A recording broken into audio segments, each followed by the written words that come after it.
신명기 7장 1절부터 보시겠습니다. 내 하나님 여호와께서 너를 인도하사 내가 가서 차지할 땅으로 들이시고 내 앞에서 여러 민족 헷 족속과 기르가스 족속과 아모리 족속과 가나안 족속과 브리스 족속과 히위 족속과 여부스 족속 곧 너보다 많고 힘이 센 7 족속을 쫓아내실 때에 내 하나님 여호와께서 그들을 내게 넘겨 내게 치게 하시리니 그때에 너는 그들을 진멸할 것이라. 그들과 어떤 언약도 하지 말 것이요 그들을 불쌍히 여기지도 말 것이며 또 그들과 혼인하지도 말지니 내 딸을 그들의 아들에게 주지 말 것이요 그들의 딸도 내 며느리로 삼지 말 것은 그가 내 아들을 유혹하여 그가 여호와를 떠나고 다른 신들을 섬기게 하므로 여호와께서 너희에게 진노하사 갑자기 너희를 멸하실 것임이니라. 4절까지 보았습니다. 우리 7장 이야기는 율법을 순종해야 될 이유로 제목을 잡아놨어요. 이거는 계명 그 내용과 교훈으로서 계명에 대한 교훈, 또 새 언약 자손의 호렙산 언약을 세우시는 그런 그 내용 가운데 지금 진행이 되어지고 있습니다. 율법에 대한 문제가 우리 오전에도 공부를 했지만 오후에 다시 한번 언급이 되어지는데 일단은 1절부터 4절까지가 다른 신을 섬기게 될 것을 경계하는 일입니다. 다른 신, 이거는 나 외에 다른 신을 섬기지 마라. 이것이 제1계명이라고 했어요. 제1계명. 그러면 이제 나 외에 다른 신에 대한 것을 문자적으로 구약 성경에서는 이야기하기를 이제 이렇게 진행이 되어지는 겁니다. 내 하나님 여호와께서 너를 인도하사 내가 가서 차지할 땅으로 들이시고 그 이야기예요. 이거는 지금 하나님께서 열조와의 언약을 하시고 이 언약을 상실해서 애굽에 종노릇을 하게 하신 뒤에 출애굽을 시키셔가지고 여기서 이제 계명을 주셨어요. 이 계명의 내용 중에 지금 나 외에 다른 신을 섬기지 마라라고 하는 것이 제일 계명인데 이렇게 이걸 주시고 이걸 주신 이유가 그 이야기입니다. 이걸 주신 이유가 이제 하나님께서 약속하셨던 땅, 이것이 약속의 땅이에요. 약속의 땅, 이거는 우리가 이제 가나안 땅이라고 이렇게 이야기합니다. 가나안.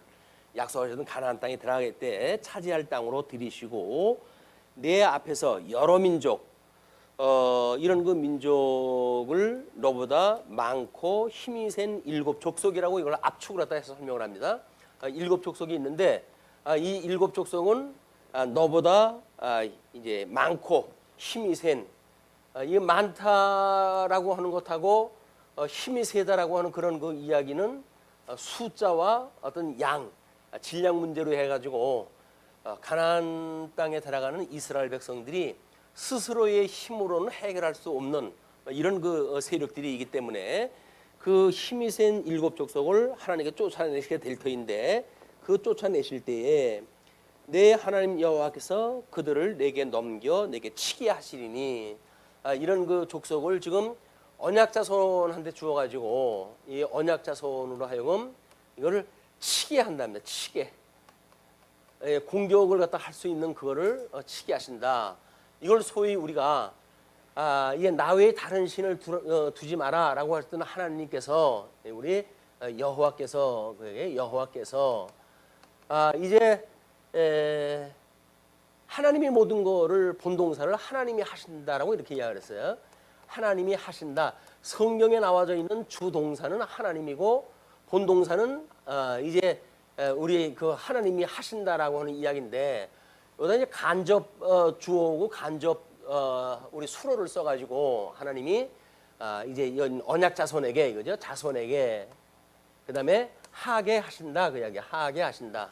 이거는 주동사와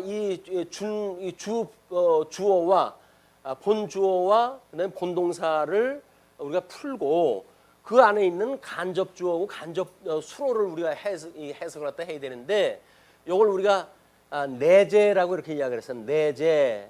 그리고 이걸 초월한 이거를 초월된 하나님의 섭리. 이는 내재적으로 초월되진 하나님의 섭리는 입체적으로밖에 설명이 안 돼요. 왜냐면 우리 해 아래서 눈에 보이는 공간 속에서 시간과 공간이라고 한다면 지금 많고 힘이 세고 이런 사람들과 언약자성과의 그냥 수평적인 관계만 설명이 되어지거든요. 근데 이것이 아니라 요것은 내재적인 설명이고 하나님께서 이스라엘 백성들을 열조에게 언약하신 대로 인도하신 여호와 하나님 이분을 설명했다 하려면 초월되어지는 하나님의 그런 그 사역을 우리가 이해했다 해야 돼. 그래서 하나님은 이 초월되어지는 하나님의 영광을 선포하시는 일이고 그다음에 이 하게한다라고 하는 그 이야기는 여기서 인간이 어떻게 하나님을 경외하는가에 대한 문제거든요. 그냥 하나님을 경외한다는 이야기는 하나님이 어떠한 분인가를 알아야 이게 이제 되어지는 건데 이 하나님의 그 경외를 하나님께 때로는 많고 힘이 센 백성도 언약자손들한테 치게 하심으로 하나님의 영광을 계시하신다. 이제 이렇게 이해가 되겠죠. 네, 지금 그 1절서부터 2절까지 아직 1절까지 소개되어진 그것인데 내 하나님 여호와께서 그들을 내게 넘겨치게 하시리니 그때에 너는 그들을 진멸할 것이라. 이걸 치게뿐만 아니라 여기서 더 나가지고 진멸해라 그 이야기예요. 이 진멸이라고 하는 그거는 완전히 전멸을 시키는 이야기입니다. 남녀노소 할 것 없이 그런 그 일이기 때문에 그들과 어떤 언약도 하지 말 것이요. 이 사람들과 뭐 이 치게 하고 진멸하는 이런 그 과정 중에 때로는 이 사람들과 뭐 어떤 약속이 되어질 수가 있겠죠. 협상을 한다든가 뭐 우리가 뭐 우리 딸들을 다 너희들한테 준다. 우리만 살려다오. 뭐 당신네들 종으로 살 테니까 살려다오. 뭐 이런 여러 가지 협상할 그런 그 여지가 있잖아요. 이걸 일치하지 말라 그 이야기입니다. 이를 언약을 하지 마라 그 이야기예요. 이 언약은 본동사 이 하나님께서 만사를 언약대로 지금 이루어 가시는 분이기 때문에 그 이야기죠. 하신다. 이것이 성취하시는 분이기 때문에 이 가운데 있는 너희들이 스스로 무엇인가 약속을 하고 그들과 협상을 맺고 그래서 하나님이 하시는 일에 중간에 개입할 수가 없어 너희들은 그런 그 이야기예요. 우리들이 이해하기 어려운 것이 하나님이 하게 하신다라는 이야기입니다. 하나님이 하게 하신다. 근데 이 하게 하신다라고 하는 그 이야기는 이렇게 이중적으로 초월되어진 하나님이 내재되어진 모든 피조물들을 섭리하신다고 하는 관점으로 이걸 봐야 되거든요. 근데 사람들은 그렇게 보기를 즐기질 않아요. 그래서 인간 입장에서 하게 하시니까 이 하게라고 하는 그 주권을 주님께서 주셨어. 그러니까는 우리들이 이 한다고 했을 때는 우리들의 마음대로 하는 것 이렇게 이해를 하는 거예요 보통. 근데 하나님께서는 너희들 마음대로 하지 말고 내 뜻대로 하게끔 할 거야 그 이야기거든요. 이걸 오해를 하게 되면 하나님이 하게 하신다고 해가지고 성도들의 삶이 이제 자유스러워지는 거예요. 우리가 좋은 표현을 해서 자유고 우리 예수님이 지금 이 죄의 종로로 타던 우리들로 하여금 진리를 깨닫고 이 진리로 우리를 자유케 했음에도 불구하고 그렇죠? 죄에서 우리를 이 자유케 했음에도 불구하고 다시 죄의 밑으로 들어가가지고 죄의 종로로 타는 거를 우리가 자유라고 오해를 하다 하는 거예요. 이건 자유가 아니라 오전에 이야기했던 것처럼 방종입니다. 주권자가 없이 인간이 자기 좋은 대로 사는 것. 이것이 뭐 사사기에서는 하나님이 없으므로 각자 자기 소견 좋은 대로 살았더라 이렇게 이야기를 하잖아요. 자기 소견 좋은 대로 사는 걸 자유라고 이야기를 하는데 이거는 성경에서 말하는 자유가 아니라 죄의 종로로 타는 것이다.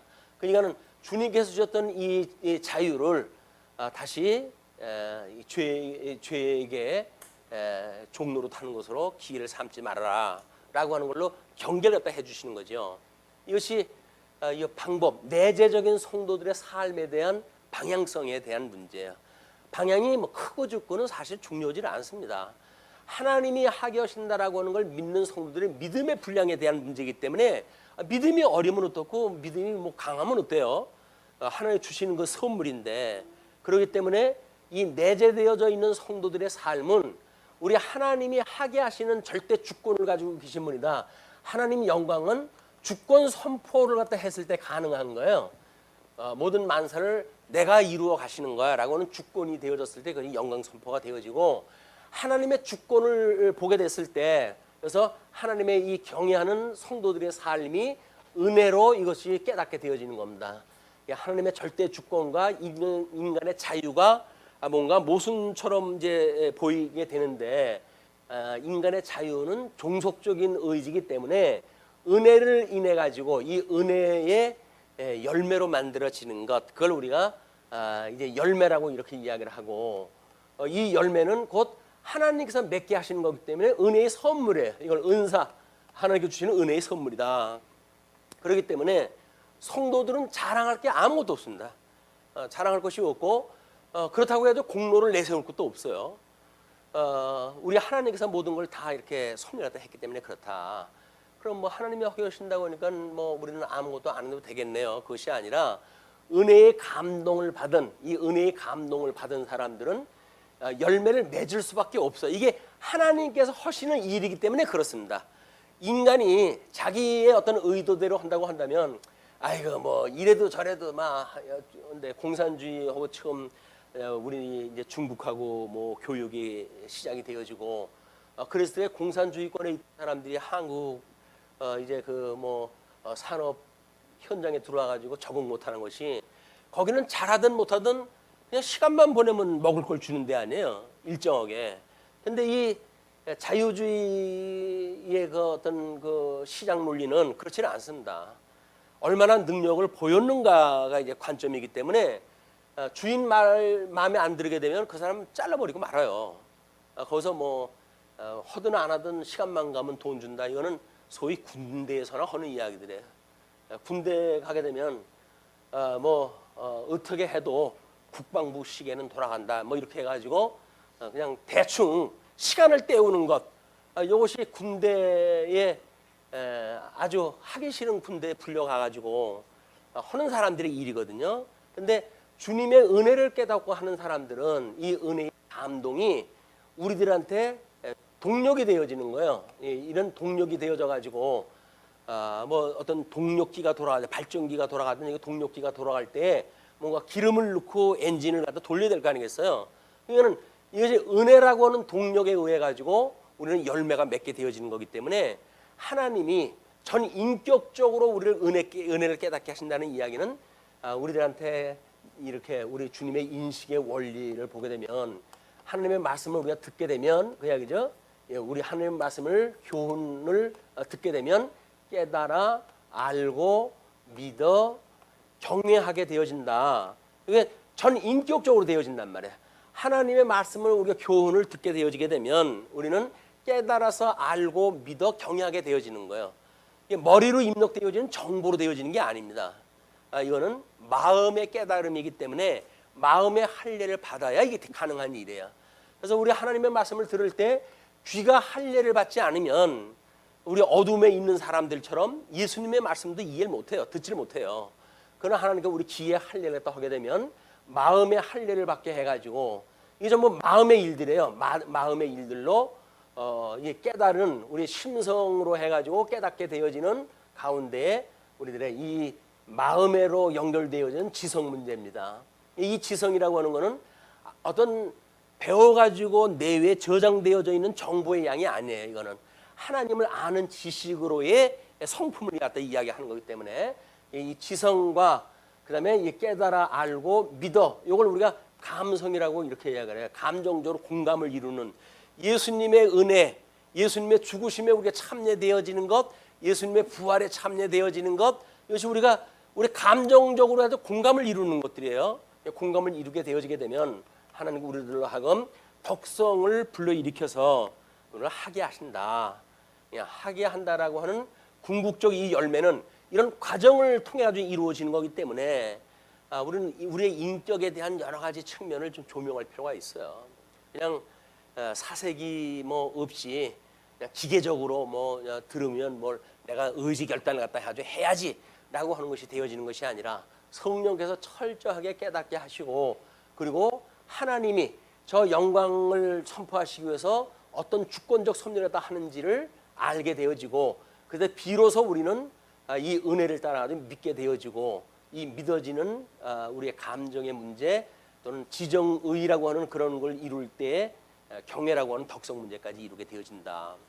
예, 로마서 1장에서 타락되어진 걸 보게 되면 우리가 이거를 하나님께서 상실한 마음에 내어버려 두었다 이렇게 이야기를 합니다. 우리를 처음에 상실한 마음에 내어버려 두어가지고 우둔하게 되어지고, 뿐만 아니라 이 감성 문제를 우리로 하여금 부끄러움에 내어버려 두사, 그리고 이 부끄러움에 내어버려 두사, 그리고 덕성 문제를 합당치 못한 일을 하게 하셨으니 이렇게 이야기해요. 합당치 못한 일, 이것이 보통 타락되어진 인간이 가지고 있는 일들이에요. 그 합당치 못한 일들을 하나님이 주권적으로 이걸 허겨하시는 거예요. 우리를 마음을 상실하게 하고, 양대 언약을 상실해서 복을 상실하게 하고, 나라에 대한 걸 상실하게 했을 때에 인간이 가지고 있는 타락되어져 있는 인간들은 그의 모든 지성이 우둔하게 되어져 있는 거예요. 우둔하게 되어져 있는 이 머리를 가지고 나름대로 지식의 총체를 연구를 갖다 해가는 것이 철학이라고 이렇게 이야기를 했잖아요. 철학을 만들기도 하고, 또 부끄러운 마음에 내어버려 둔 이런 그 감성 문제를 가지고 예술을 이야기하기도 하고, 또는 이 덕성 문제, 합당치 못한 일을 하는 인간들이 모여가지고 하나님께서 마땅히 죽어 마땅하다고 하는 그런 그 일들에 대하여 자기네들만 옳다 할 뿐만 아니라 다른 사람들에게도 이것을 옳다 한다라고 하는 것이 타락되어져 있는 인간이 하는 일이란 말이에요. 이것이 소위 윤리 문제로 이야기되어진 거예요. 그래서 여기서 이제 지정의라고 하는 아마 이런 그 이야기를 인격이라고 우리 이야기를 하지 않습니까? 이제 세상에서는 인격, 지정의를 인격이라고 하는데, 적어도 이 깨닫는 문제라든가 또는 이 교훈이라든가 우리의 영성, 죽었던 우리 살아났다든가 이런 그 세계가 이런 해 아래의 인격을 가지고 있는 사람들은 차원이 달라요. 성경에서 이 사람들은 죽었다 이렇게 이야기를 하는 겁니다. 죽은 자들이 가지고 있는 논리예요, 이게. 우리는 예수 그리스도로 말미암아 중생이 되어졌습니까? 중생이 되어졌기 때문에 이런 걸로 되어지는 것이 아니라 우리가 깨달아 알고 믿어 경외하게 되어지는 기독교 윤리를 마땅히 우리가 열매를 맺으며 살아가게 되어지는 것이다. 그래서 하나님의 은혜라고 하는 그것은 철저하게 이 우리가 어떤 믿음의 열매가 맺게 되어진 동력으로 작동이 되어집니다. 그리고 만약에 이 하나님이 어떠한 분인가를 아는 이 지식에 이르렀을 때 마땅히 언약대로 이루시는 하나님이 이런 분이야 라고 하는 것 같다 했을 때 우리는 우리가 믿음을 어떤 걸 믿어야 되는 것을 지시할 수 있는 방향을 제시하고 방향성을 가지고 살아갈 수 있는 우리의 삶이 되어지는 거거든요. 우리는 그런 믿음의 지시, 우리가 바라볼 것이 무엇인지 해야 될 것이 무엇인지 라고 하는 걸 모르고 신앙되는 게 아닙니다. 향방 없이 가는 게 아니에요. 신앙생활이라고 하는 거는 전부 방향이 정해지고 나름대로 우리가 나아갈 바를 알고 가는 거지, 뭐 이 나아갈 곳이 어딘지를 바라보고 가는 것이지 모른다고 해가지고 그냥 아무데나 이 어둠에서 헤매는 사람들이 아니다. 자, 이제 그러기 때문에 그런 사람들에게 언약도 하지 말 것이고, 그리고 죽은 자들과 너희들은 산 자고 이 가난에 있는 사람들은 죽은 자들이기 때문에 그들을 불쌍히 여기지도 말 것이며 그렇게 해요. 불쌍히 여기지 말라는 이야기는 성경에서 보게 되면 하나님이 사랑의 덕목을 이야기할 때 또는 여기서 뭐 이제 덕성 합당치 못한 일을 갖다 했을 때 무자비하고 이렇게 무자비하고 뭐 이쪽에서 사랑을 갖다 이야기했을 때는 뭐라 그러죠? 사랑을 이야기했을 때는 여기서 끊임없이 이 자비를 갖다 이야기한단 말이에요. 그런데 어떤 데서는 무자비하다라고 하는 그것을 지금 여기서는 무자비하게 하라는 이야기 아니에요. 불쌍히 여기지 말게 하라는 이야기 아니에요. 근데 어디서는 또 뭐 자비하시는 하나님을 따라서 사랑하라고 하잖아요. 이거를 같은 수평산상에다 놓고는 해석이 안 돼요. 그냥 원어라고 해가지고 이쪽 세계의 단어와 이쪽 세계의 단어가 같은 단어를 쓰고 있거든요. 그걸 원어라고 해가지고 똑같이 번역을 한다고 일이 해결되는 게 아니에요. 그러니까 우리는 성경 전문을 통해 가지고 단어를 이해를 하는 거지, 그걸 문자적으로 설명되어 있는 단어의 어떤 특히 이제 히브리어 같은 건 다의성을 가지고 있거든요. 여러 가지 의미가 있는 거기 때문에 그를 하나로 통일시킨다는 것이 정답인 것처럼 생각이 드는데 그렇지는 않습니다. 그래서 우리 뭐 언젠가도 말씀을 드렸지만 양변약을 했던 이 복이라고 하는 이런 그 단어를 역사서에서는 이거를 저주로 번역한 데가 있어요. 아니 복이라고 하는 단어가 저주는 정반대인데 역사서에서 이걸 저주로 번역을 한 데가 나온다니까요. 왜 그러냐 하면 이것이 초월되어진 하나님의 일과 내재되어진 인간의 이야기를 했을 때는 정반대의 이런 뜻이 나올 수도 있는 거다. 그냥 뭐 원어가 어떻고 저쩌고 하게 되면서 모든 걸 묶어내가지고 똑같은 단어로 만들어가지고 설명하려고 하는 건 얼마나 이게 어려운 일인지 몰라요. 될 수가 없는 일이기 때문에 이런 거는 이제 성경의 전문을 통해 가지고 우리가 그런 내용을 파악할 수가 있기 때문에 뭐 이 히브리어 같은 거는 모음이 없어가지고 자음으로만 해가지고 띄임표도 없이 전부 쓰는 거거든요. 그거는 뭔지 그걸 읽어내가지고 뜻 알기가 쉽지 않아요. 그럼에도 불구하고 전체적인 맥락을 통해 가지고 의미를 파악하고 그러기 때문에 원어가 어떻고 해야 내세우는 사람들은 그렇게 기기울 일이 아닙니다. 이거 뭐 예수님 왔을 때 유대인들은 전문적으로 쓰던 사람들은 아니에요. 물론 아람어를 갖다 그때 사용하다 했지만 그런 사람들도 하나님의 뜻을 모르는데 인제 와가지고 뭐 공부 좀 해가지고 원어 공부한다고 해가지고 뭐가 달라진다고요? 천만의 말씀이에요. 그건 성경을 너무 문자적으로 수평적으로 이해를 했기 때문에 나타나는 현상들입니다. 구조적으로 이해를 갖다 하지 않으면 천상계와 천하에 대한 구조적 하나님이 계신 것 위로 난 것과 아래 난 것하고는 천양지차가 다르기 때문에 달리 해석이 돼야 된다. 이렇게 보시면 될 것 같아요. 뿐만 아니라 또 그들과 혼인하지도 말지니 내 딸을 그들의 아들에게 주지 말 것이요 그들의 딸도 내 며느리로 삼지 말 것은 그가 내 아들을 유혹하여 그가 여호와를 떠나고 다른 신들을 섬기게 하므로 여호와께서 너희에게 진노하사 갑자기 너희를 멸하실 것임이니라. 이거는 지금 그 멸하게 되어지는 이런 거 하나님께서 여기까지 두었을 때 멸하게 되어진다는 거죠. 멸하게 되어진다. 그러면 여기서 이 약속을 어겼을 때 이야기예요. 이 주어졌던 계명을 이 불순종하는 것, 이 불순종이 우리가 율법의 저주 아래 있게 되어지는 거 아니에요? 그래서 죄가 죄로 드러나게 하고 죄를 더욱 짓게 하고 이것이 우리 정죄 기능이라고 이렇게 이야기했잖아요. 정죄 기능. 이 정죄 기능 아래 있기 때문에 이 하나님 앞에 이 정죄를 하면서 살아가는 사람들한테 예수님께서 요한복음에서 뭐라고 그래요? 너희들은 거기서 그렇게 살다가 죽어. 그 이야기 아니에요. 이 사망 가운데 그냥 죽는다 그 이야기입니다. 영원한 사망에 이르는 것이 여기서 불순종해서 예수 그리스도로 말미암아 회복이 안 된 사람들의 아픔의 문제예요. 그런 뒤에 또 다른 신들을 섬기게 함으로 여호와께서 너희에게 진노하사 갑자기 너희를 멸하실 것임이라.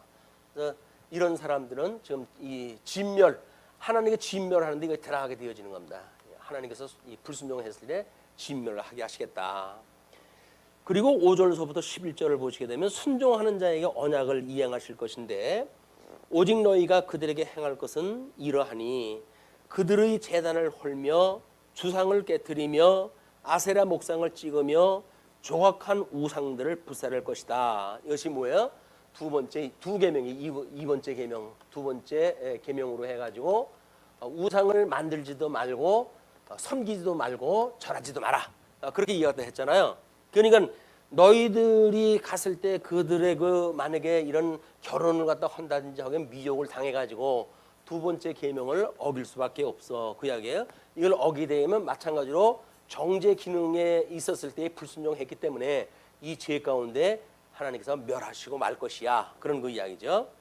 그러면서 6절 너는 여호와 내 하나님의 성민이라.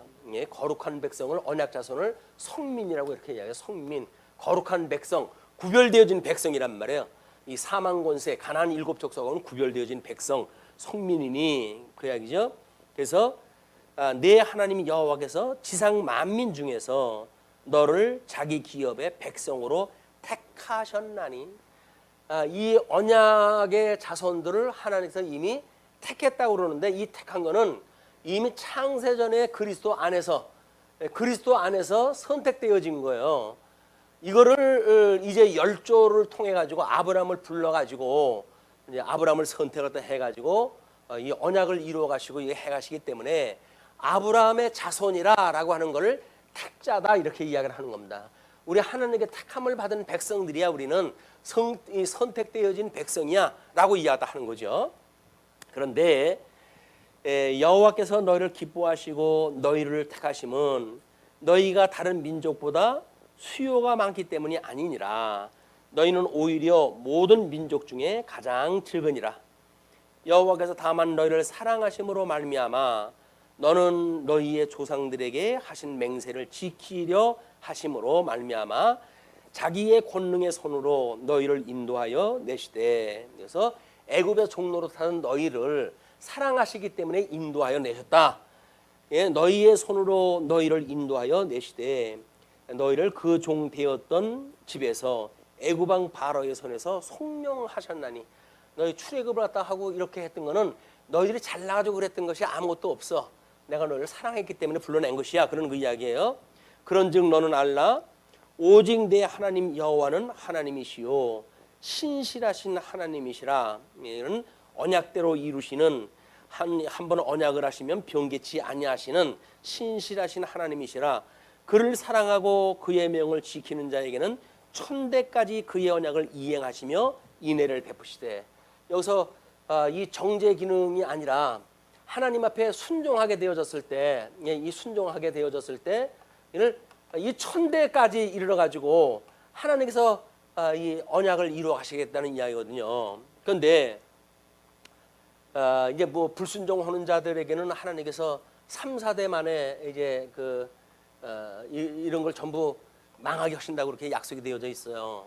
그러면 이 천대를 이루어 간다고 하는 그 이야기는 영원한 언약이 계승되어진다는 이야기거든요. 여기서 우리가 사무엘 하 7장의 내용을 한번 확인하다 해야 됩니다. 이제 그 7장 1절서부터 7절까지 보시게 되면, 사무엘 하 7장 1절서부터 7절까지 보시게 되면 성전 건축을 계획하는 다윗의 이야기가 소개가 되어져요. 그 뒤에 8절서부터 보시게 되면 다윗과 언약을 맺으시는 하나님의 이야기가 쭉 소개가 되어집니다. 그 하나님께서 이야기할 때 이렇게 이야기를 하셔요. 그러므로 이제 내 종 다윗에게 이같이 말하라. 만군의 여호와께서 이와 같이 말씀하시기를, 내가 너를 목장 곧 양을 따르는 데에서 데려다가 내 백성 이스라엘의 주권자로 삼고, 내가 가는 모든 곳에서 내가 너와 함께 있어 내 모든 원수를 내 앞에서 멸하였은즉 땅에서 위대한 자들의 이름같이 내 이름을 위대하게 만들어 주리라. 내가 또 내 백성 이스라엘을 위하여 한 곳을 정하여 그를 심고 그를 거주하게 하고 다시 옮기지 못하게 하며 악한 종류로 전과 같이 그들을 해하지 못하게 하여, 전에 내가 사사에게 명령하여 내 백성 이스라엘을 다스리던 때와 같이 아니하게 하고 너를 모든 원수에게서 벗어나 편히 쉬게 하리라. 여호와가 또 내게 이르노니, 여호와가 너를 위하여 집을 짓고 내 수완이 차서 내 조상들과 함께 누울 때에 내가 내 몸에서 날 내 씨로 내 뒤에 세워 그의 나라를 경고케 하리라. 그는 나의 이름을 위해서 집을 건축할 것이요 나는 그의 나라 왕위를 영원히 경고하게 하리라. 나는 그에게 아버지가 되고 그는 내게 아들이 되리니, 그가 만일 죄를 범하면 내가 사람의 매와 인생의 채찍으로 징계하려니와, 내가 내 앞에서 물러나게 한 사울에게서 내 은총을 빼앗은 것처럼 그에게서 빼앗지는 아니하리라. 그렇게 이야기를 했죠. 내 집과 내 나라가 내 앞에서 영원히 보존되고 내 왕위가 영원히 경고하리라 하셨다 하라. 나단이 이 모든 말씀들과 그 모든 계시대로 다윗에게 말하니라. 나단 선지자가 지금 다윗이 하나님의 성전이 이렇게 없는데 나는 궁궐을 짓고 사는 것이 몹시 안타깝습니다. 내가 성전을 짓고 싶습니다. 이야기를 했더니, 야, 나는 어디 것이고 안이 있는 곳이 없고 무대부도한 하나님이야. 너희들이 지은 집에 내가 거하는 그런 하나님이 아니란다. 그러니까 너한테 그런 거 요구하는 하나님이 아니야. 그러면서 이제 함께 하시는, 너가 나에게 순종하는 그런 것이 하나님 앞에 바른 제사를 드리는 일이고, 그 바른 제사를 드리는 일이야말로 하나님과 동행하는 일이 되어진다는 이야기예요. 영적 예배로서의 함께 계시는 일이기 때문에 뭐 예배당을 어디다 진다든지 성전 어디다 진다든지 하는 거 가지고 넌 떼쓰지 마. 그리고 내가 때가 되면 너희를 이제 예루살렘 또는 다윗성을 장악하게 하고 거기에 내 아들 솔로몬으로 하여금 성전을 짓게 해가지고 너의 왕위가 영원토록 내가 인도해 갈 거야. 그것이 하나님께서 다윗에게 안 주고 솔로몬에게 이걸 약속을 하셨던 내용이기도 해요. 그러니까 천대 이른다고 하는 그 이야기는 다윗 언약이에요. 다윗 언약. 다윗 언약으로 해가지고 이게 완성이 되어지는 거예요. 물론 다윗은 오실 예수 그리스도의 예표적인 인물이죠. 이 다윗에게 하나님께서 이런 약속을 했다. 그렇기 때문에 이제 이스라엘 백성들이 이제 창건되어지고 분국되어졌을 때, 이 분국이 되어졌을 때 여로보암과 르호보암으로 해가지고 갈리게 되어지잖아요. 르호보암으로 해서 남쪽 유다가 되어지고 여로보암으로 북이스라엘이 지금 이제 분국이 되어진단 말이야. 근데 이 분국의 사건은 결국 하나님께서 르호보암에게는 다윗에게 천대 이루도록 약속을 갖다 했으니까 이 르호보암 남쪽 유다가 범죄가 없기 때문에 뭐 여기서 유수되어진 이 사람들을 회복시키는 일이 아니잖아요. 그럼에도 불구하고 천대까지 이루겠다고 했던 다윗의 약속이 이들에게는 계속 존속이 되어져요.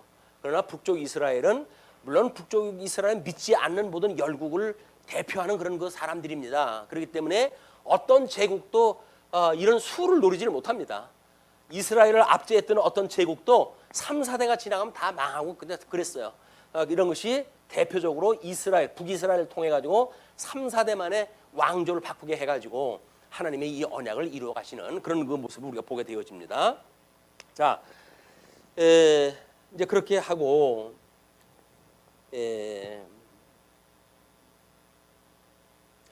10절, 그를 미워하는 자에게는 당장에 보응하여 멸하시나니 여호와는 자기를 미워하는 자에게 지체하지 아니하시고 당장에게 그에게 보응하시느니라. 그런즉 너는 오늘 내게 명하는 명령과 규례와 법도를 지켜 행할지니라. 여기서 행하라고 하는 이야기는 누구라고요? 이 성민 언약자손은 누굴 이야기를 한다고요? 예수 그리스도를 이야기한다 그랬어요. 구약에서의 언약자손, 이거는 단수를 써가지고 예수 그리스도를 이야기한다. 메시아. 그렇기 때문에 예수님에 대한 이야기이기 때문에 구약에서 이렇게 12지파를 통해 가지고 아브라함 후손으로 언약자손을, 전 언약자손을 이야기한 것은 예수 그리스도 한 분을 이야기를 하는 거예요. 우리 성도는 그 예수 그리스도와 연합되어져 가지고 그 안에, 그리스도 안에서의 내용물로 우리는 다양한 성도를 이루고 있죠. 이것이 모형적으로는 아브라함에게 언약했던 이 이스라엘 백성들이 아브라함에게 속해 가지고 하나의 언약자손이 되듯이 우리 예수님은 이 땅에 하나님의 아들로 이 땅에 오셔가지고 이제 그 믿음에 언약되어진 사람들, 하나님께서 보내준 자들을 예수 그리스도 안에 거하게 하심으로 해가지고 예수님이 머리가 되게 하신단 말이에요. 이것이 열조에게 아브라함에게 주었던 할례의 문제를 통해 가지고 이제 하나의 백성이라고 하는 소속을 정한다고 그러지 않았어요? 할례를 정하고, 물론 모세를 통해 가지고는 이 할례가 아니라 여기서는 이제 유월절이라고 하는 절기를 통해 가지고 죄에서 불러낸 여호와인지를 깨닫게 하시는 일도 소개가 되어지죠. 이걸 예수님한테 와가지고는 할례가 아니라 이제 우리들한테 예수 그리스도로 말미암아서 함께 세례를 받게 되어지는 거예요. 예수를 믿는다 이 이야기는 세례를 받게 하시고, 이걸 끊임없이 우리한테 기억하게 하시는 일이 성례를 통해 가지고 우리 이 복음을 깨닫게 하는 일로 뭐 교회의 때로는 은혜의 방편으로, 때로는 교회의 어떤 그 표지로 해가지고 주신 내용이다. 이건 성례라고 하는 것이 단순하게 어떤 칠성례하고 그 중에 같기 때문에 다 없애야 되는데 이걸 뭐 개혁자들이 남겨놨다든지 이런 그 일은 성경에서 말하는 원리를 갖다 모르기 때문에 하는 일이에요. 이 성례는 매우 중요한 두 가지 요소입니다. 이 세례 받는 일과 성찬에 대한 문제, 이것은 지금 우리한테 매우 중요한 일로 되어져 있다. 이거 전체를 성례라고 그러는데 세례와 그다음에 성찬, 이 두 가지가 이 성례로 되어져 있기 때문에, 자 이렇게 하시고 12절서부터 16절까지 보시게 되면 계명에 순종할 때 복을 주시기 위한 거라고 이렇게 이야기를 하죠. 너희가 이 모든 법들을 듣고 지켜 행하면, 이런 조건문 때문에 보통 이걸 어떻게든지 조건문을 없애려고 시도를 하기도 해요. 그럴 수가 없어요. 왜냐하면 행위 언약으로 주신 일들이기 때문에 행위 언약은 조건 언약이에요. 그리고 그 조건 언약으로 해가지고 망하기도 하고 흥하기도 하는 일이기 때문에 뭐 그거를 굳이 제거시킬 수가 없습니다. 필요가 없어요. 왜냐하면 조건 은혜, 이 조건 언약으로 망해야 은혜 언약으로 우리가 회복이 되어지거든요. 그렇기 때문에 조건을 없애려고 하는 것은 모든 사람들을 구원하겠다고 하는 욕심이에요. 이스라엘 백성들이라고 한다면 누구든지 다 구원을 받나요? 그게 아니라니까요. 그런데 그걸 조건문을 없애면 모든 아브라함의 자손들은 다 구원받아야 돼요. 이런 조건이 없어지니까. 그런데 우리는 조건이 자연스럽게 들어가야 아브라함의 자손도 다 죽였다가 특별히 예수 그리스도로 말미암아 회복시킬 자들만 구원을 다 해내시는 거예요. 그게 은혜 언약으로 주시는 일이다. 그리고 13절, 곧 너를 사랑하시고 복을 주사 너를 번성하게 하시되 내게 주리라고 내 조상들에게 맹세하신 땅에서 내 소생에게 은혜를 베푸시며 내 토지 소상과 곡식과 포도주와 기름을 풍성하게 하시고 내 소와 양을 번식하게 하시리니, 여기 생육 번성하고 땅을 정복하고 다스리라고 했던 그런 통치 언약까지 다 이루어지는 현상의 문제예요. 그런데 이걸 신약 시대 때까지 끌고 가가지고 이것이 물질적으로 이런 풍족함을 주는 것이 복이라고 그러는데, 우리가 지금 그 기독교에서 제일 어려움을 겪는 것이 뭐냐면, 이 물질 세계의 어떤 그 소위 세속적 성공이 교회의 성공이라고 착각을 하는 겁니다. 사실은 여기서 부유한 것은, 여기서 부유함을 느끼고 그걸로 기뻐하는 사람들은 하나님 나라에서는 빈곤을 느끼는 사람들이에요. 그렇기 때문에 여기는 밥맛이 없어요. 자꾸 이쪽을 내다 보게끔 되어져 있는 거예요. 왜? 여기는 먹을 것도 많고 입을 것도 많은데 왜 우리를 강야로 불러내가지고 이 생고생을 시키느냐? 유대인들이 그렇게 불만하다고 하잖아요. 애굽으로 다시 돌아가자, 그런 그 이야기예요. 이쪽에 가면 먹을 것도 많고 입을 것도 많고 이렇게 하는데, 이런 그 내용이 이제 출애굽했던 이스라엘 백성들이 가지고 있던 미혹입니다. 미혹.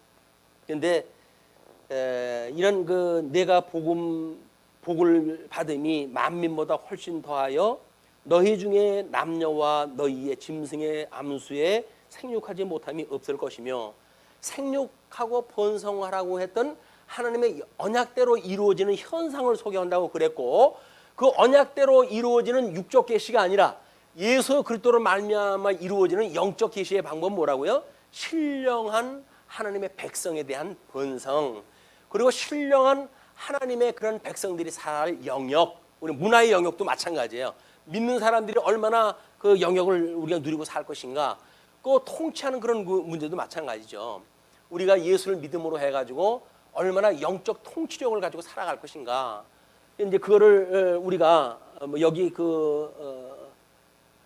표에는 그것이 나와져 있지 않지만, 우리 주님께서 이런 일을 갖다 해가실 때 사회적인 그런 그 문제, 생육하고 번성하라고 하는 그런 문제를 선지직을 통해 가지고 생육 번성하는 이 언약 자손을 이루어 가시잖아요.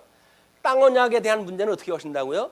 땅 언약에 대한 문제도 하나님께서 지금 우리에게 이 예루살렘과 유대와 사마리아 땅 끝까지 이르러 가지고 증인이 되어지게 한단 말이에요. 통치에 대한 언약도 예수 그리스도 만왕의 왕 대신 그리스도 통치를 해 가시잖아요. 그러니까 왕직, 선지직, 제사직에 의해 가지고 하나님의 신령한 이걸 이루어 가셔요. 그래서 만약에 우리가 그 예수를 믿게 되면, 예수를 믿는 성도들이 가지고 있는 이 원리가 어떻게 되어진다고요? 사회적인 영역에서 우리는 사직생의 원리를 따라 가지고 내가 나를 관제물로 들여가지고 새로운 생명으로 일으키는 일이 있게 되어지고, 연죽보의 이런 그 원리로 해가지고 내 것을 포기함으로 해가지고 다른 사람을 부욕해 하는 일들이 만들어지고, 그 다음에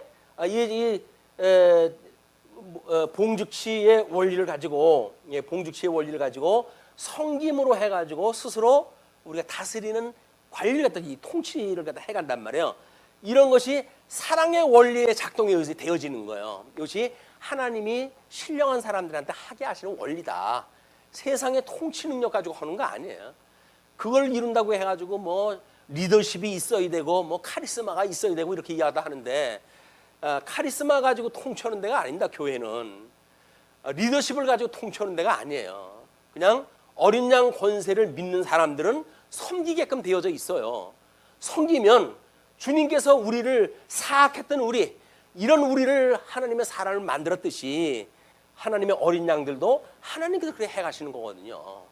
그렇기 때문에 뭐 쓸데없이 이 사회에서 무슨 통치술을 배워가지고 그걸 교회로 끌고 오는 건 맞지 않는 이야기예요. 그렇다고 해서 그런 걸 가지고 세상에 나간다고 해서 통한다는 이야기는 아닙니다. 물론 그걸 믿을 수 있을 만하면 얼마나 좋겠어요. 그런 삶으로 여기서 내가 불이익을 당해도 그 사람들한테 그렇게 사랑으로 섬기고 그런 일이 있으면 얼마나 좋겠습니까? 그러나 그것이 되리라 믿고 그런 일을 갖다 하는 거는 그렇게 현명한 일은 아니에요. 거의 안 되는 일이에요. 그러나 예수님이 정말 믿어지기 때문에 그렇지 않고는 내가 살 수가 없어. 정말 그런 긍휼한 마음을 가지고 난 살아갈 거야 라고 하는 불일듯한 마음을 주시게 되면 우리는 그렇게 살 수밖에 없죠. 그래서 바보같이 사는 그 기독신자들의 이야기는 전부 그런 이야기예요. 여기서 왜 바보같이 그렇게 삽니까? 그 이야기는 주님께서 이루어간다고 하는 걸 믿기 때문에 그렇게 살아가게 되어지는 거다. 예. 여호와께서 모든 질병을 내게서 멀리하사 너희가 아는 애굽의 악질에 걸리지 않게 하시고 너를 미워하는 모든 자에게서 걸리게 하실 것이라. 이걸 가지고 우리가 강론을 갖다 하게 되면 설교로 이렇게 순종하면 여러분들은 이런 복을 받습니다 라고 메시지가 떨어져야 두 눈이 번쩍 떠지고 뭐 이제 이거 열심을 갖다 발동시키려고 하는 의지, 결단 뭐 이런 게 만들어질 텐데, 이걸 이렇게 설명하게 되면 참 어려워요. 근데 하나님이 해가신다고 믿어지지 않으면 그렇게 할 수가 없습니다. 우리는 하나님이 하신다고 믿어지기 때문에 우리는 그렇게 살지 않어. 그런 그 이야기는 뭐 하지 말란다고 안 하겠어요. 하란다고 하겠어요.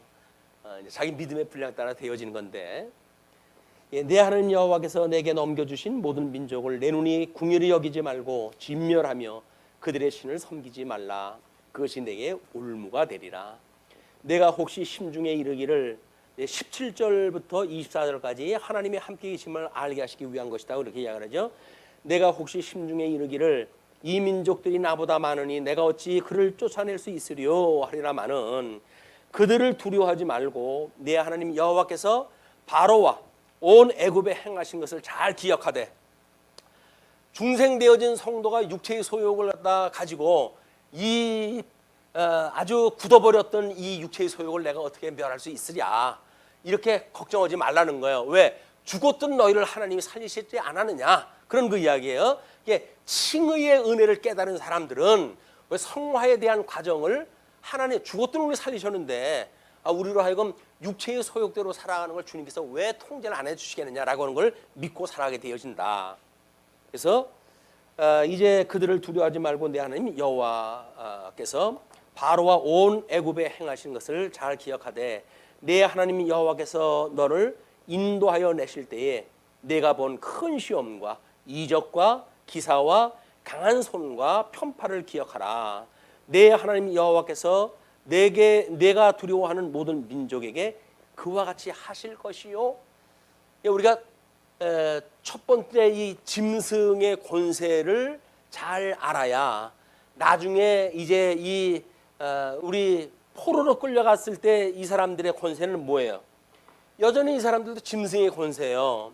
그래서 애굽에서 건져냈던 이 제일 큰 짐승 권세인데 7두 시각을 가지고 있는 권세입니다. 거기에 이스라엘 백성들을 끊임없이 공격했던 아수르, 바벨론, 메데, 바사, 헬라, 이 사람들이 전부 이 짐승 권세에 속한 사람들이거든요. 이것이 새끼들이에요, 새끼들. 그러니까 여기서 우리가 이길 수 있는 힘은 애굽에서 불러낸 여호와인 줄 기억했을 때 이게 가능한 거예요. 성화의 과정이 여기서 이제 나오는 거란 말이에요.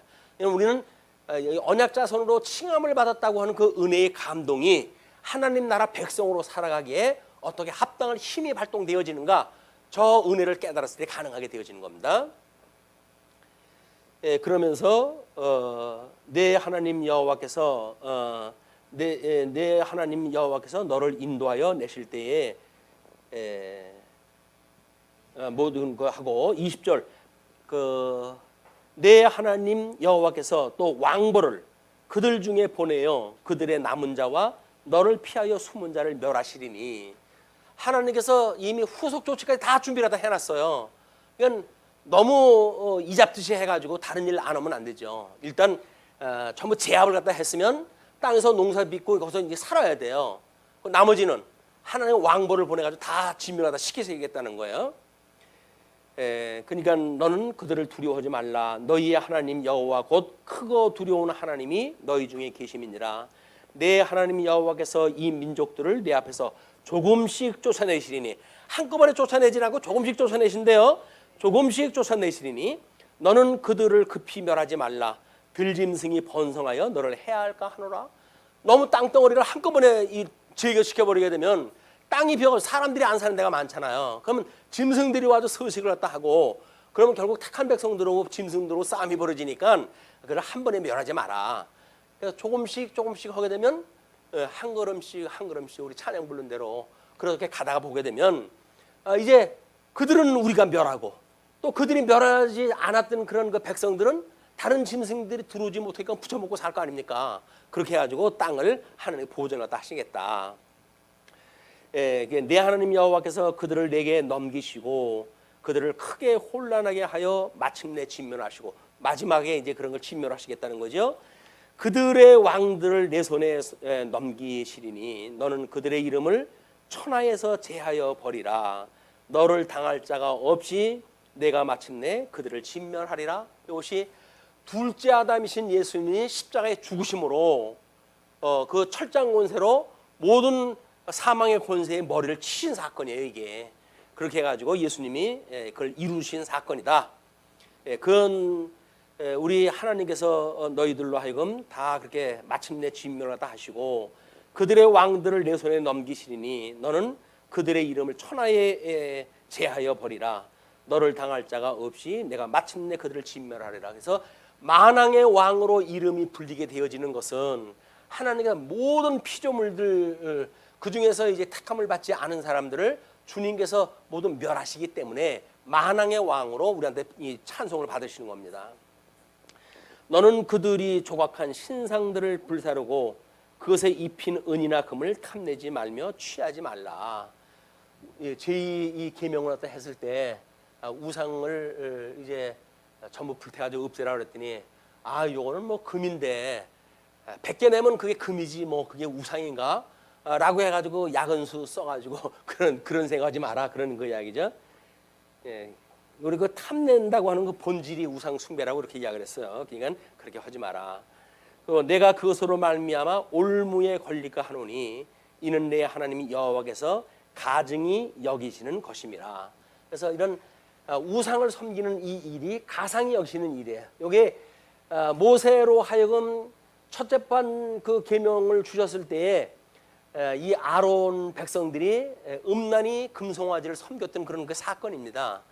그렇게 하니까는 이제 그 돌판을 깨트려 버리고 다시 올라가서 두 번째 돌판을 받아 내려왔는데 이제 그 율례와 규례, 이 양대 언약을 상실했던 이런 그 첫 번째 언약에 대한 걸 상기하고 그다음에 은혜 언약을 인하여서 우리한테 택한 백성들을 끝없이 구원하시는 하나님의 섭리를 깨닫는 일을 그런 방식으로 보여준 거예요.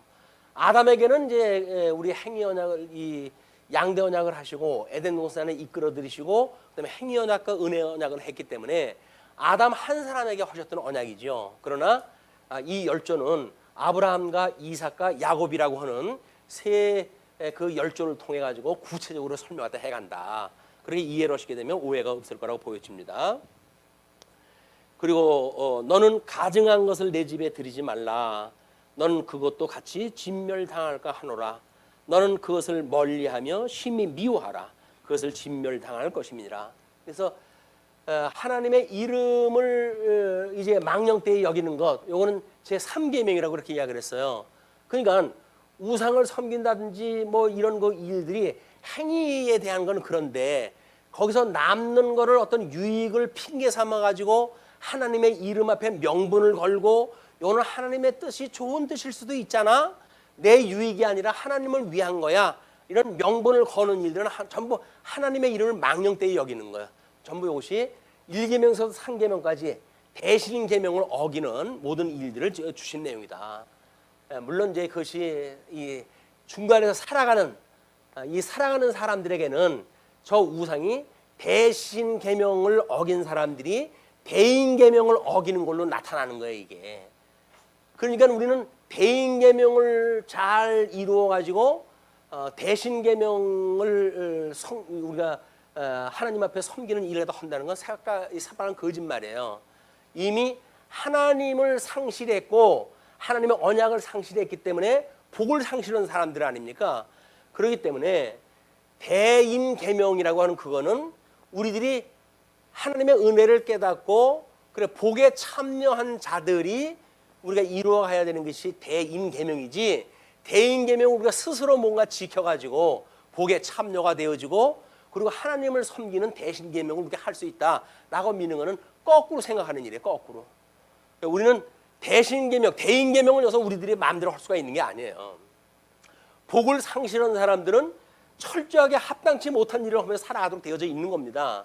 그러나 은혜를 입고 저 복에 회복되어진 사람들, 예수 그리스도로 말미암아 중생되어졌고 영생을 얻은 자들에게는 하나님께서 복에 참여가 되어졌으니까 복 있는 사람들이 어떻게 살아갈 것인가, 이것이 대인 계명을 통해서 나타나는 거야. 그래서 사회적인 걸로 해가지고는 사적생의 원리로, 연죽보의 원리로, 봉주치의 원리로 해가지고 교회에서의 이것이 우리 삶의 원리로 작동이 되어지는 겁니다. 교회 생활의 원리가 복잡한 거 아무것도 없어요. 이게 하나님의 뜻일까 아닐까? 뭐 여러 가지 생각할 거 없어요. 그냥 이 원리만 생각해보게 되면 바로 하나님의 뜻이 연상이 되어질 겁니다. 예, 오늘 여기까지 할까요? 기도하시죠.